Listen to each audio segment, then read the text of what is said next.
Hi guys, and welcome to this new kind of a segment which I will start making more often, which is IEMs which I believe just do not have any standout feature that makes them be deserving of a more elaborate review. That, however, doesn't mean that I won't do comparisons, that I won't try and set its position as well as possible compared to other items in the market. But I just feel that these are IEMs which are kind of more on the average side of things, and as such, I just feel that a more condensed review is probably the most appropriate. Anyway, one such IEM, and the first of the segment, is the TinHifi C5.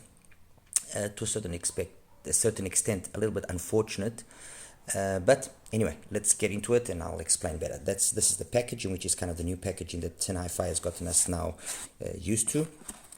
Oops. Okay, that's it. The sleeve comes out. You open up the box.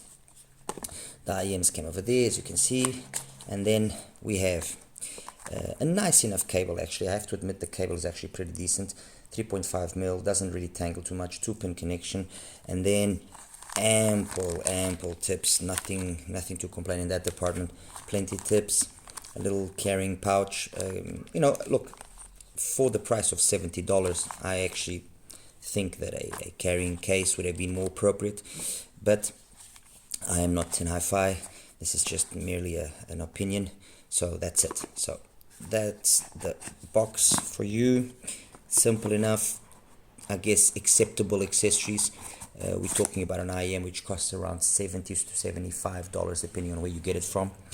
And as for the IEM itself, there's a certain reminiscence of, I don't know, you could say the original P1, kind of a touch of T2 Plus as well here.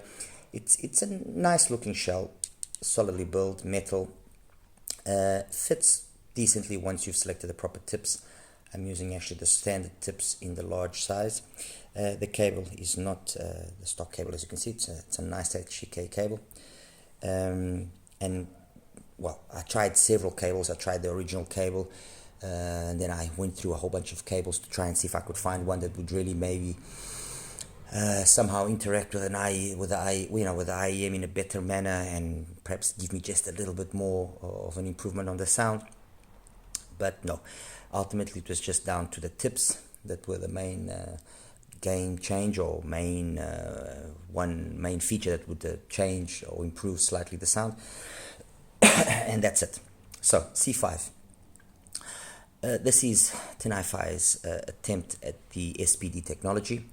And I think that they have played it a little bit too safe. They've gone for the 1+1 approach, as you can be found in the Pandemon, the Canera Celeste Pandemon, the Canera Celeste, the Canera Celeste Gumio, and also the Seek Real Dawn. However, I feel that their approach has been a little bit too relaxed, and the BA comes across very mellow. You hardly even notice it. I guess you could say there's pluses and minuses for that approach. The biggest drawback in that approach is that the BA, which with SPD technology usually helps out fill up the upper mids and the treble, here it is so relaxed that you don't get much in the way of air. You don't get much in the way of detailed retrieval. You don't get much in the way of excuse me, a sense of 3D-ness, a sense of space.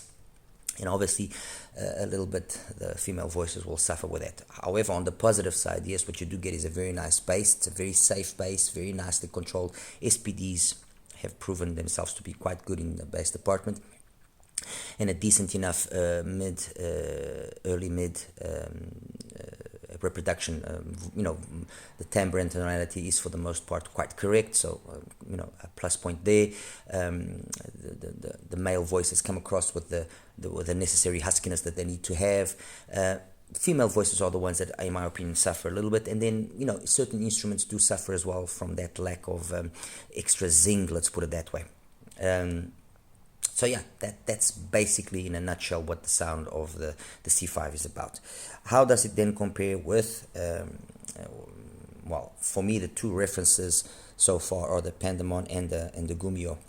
The signature is closer in its bass to the Gumio and to the C-Creel, and in its mids as well, but when where it loses out to all of them is in the way that the above, let's say 5k area is handled, while over here you start having a drop off at around 7k. You start having a drop off, there's a little peak there of the coupler, but you start having a drop off. Over here there's plenty of still energy, and it's very noticeable the extra amount of energy that any one of these three have in comparison with the C5. So into the Pandemon. More neutralish in the bass department as compared to the C5, but overall the sound of the Pandemon I think is absolutely fantastic. I think the way they just married everything very coherently, very nicely done. I mean, honestly, really, really nicely done. The only thing with the Pandemon really was this kind of approach to the aesthetic side of it, which I really am not a fan of. I believe they've now gone for a more neutral approach on the faceplate, which I think is a wise decision, because the sound, it's fine. And even though in terms of the bass it is the most neutral of all of these, there's still plenty of bass. It's not a bass head IM by any means, no, but there's still plenty of bass to satisfy at least my music library and what I like listening to. It does it all well, nothing wrong there. The Gumio was the initial one. It was the granddaddy, and I think it's still ultimately the reference to a certain extent. And TinHiFi tried to copy that, and they did it, up to a certain point quite well, but they just then cut off the upper mids and treble excessively, in my opinion, and it kind of loses out. So overall, the sound of the Gumio is more complete, more versatile. It's there's. Just because it's got more, you can notice more the BA here, doesn't mean that the BA in any way sounds wrong, or the timbre is wrong, or it's sibilant or harsh. None of that. Actually, none of these in that aspect has a problem with that. And again, for the $45 to $50 price range, I think they did a fantastic job, and they really showed that they could implement their technology properly and done properly. As for the C-Creel Dawn, this is not the Pro, this is the original version. The problem with the Dawn was never its sound, in my opinion, and I mentioned that in my review, was the price, because you basically got the sound of the Gumio, but with a very big added premium on it. So you could get this for about $45. This was about $180, which made it a tough one to really recommend, because fine, it has a very nice shell and it fits very beautifully, and the accessories and all of that. I mean, this is the stock cable, very nice in that department, but is it really worthwhile paying another $30 over the Gumio? No. Sound-wise, fantastic. I mean, there's really nothing wrong there. It's a more, I could say in a nutshell that it's a more polished Gumio. It just does what the Gumio does, just a little bit better, a little bit better, but not enough to justify its price difference. So overall, the C5, it's a nicely put together IM. It's a very, I would guess it's a valid attempt at the SPD technology from TinHiFi, excuse me. But one that I feel falls short, and as such, I cannot really wholeheartedly say, get it. If you have any of these, or any of these two probably, but the Dawn will probably not, so many people will have it. But if you have any of these two, this will not bring anything added to it. It won't. At least I'll give TinHiFi, the following.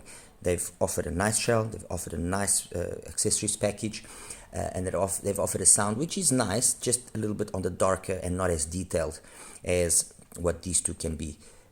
You now be the decision if you want to pay. I mean, like I said, this is $45, this is about $55. You now be the one that decides whether you want to pay the extra money if you don't have any one of these two, and you want an SPD, if you want to pay that extra premium for this or not. But be aware that the sound is a more closed down sound, it's not even a question of it being more organic than any of this. No, it's not more organic, or no, it's tonally correct. It's got great bass, great mids. It's just a more closed down sound, not as detailed. So if you like a little bit of detail, not saying a treble head, this is not probably going to be the best option for you. Anyway, guys, that's it. As always, like and subscribe. If there's anything else you want me to compare the C5 to, or if you want a little bit more details, I'll be glad to help out with that. All right, you take care now. Thank you. Bye-bye.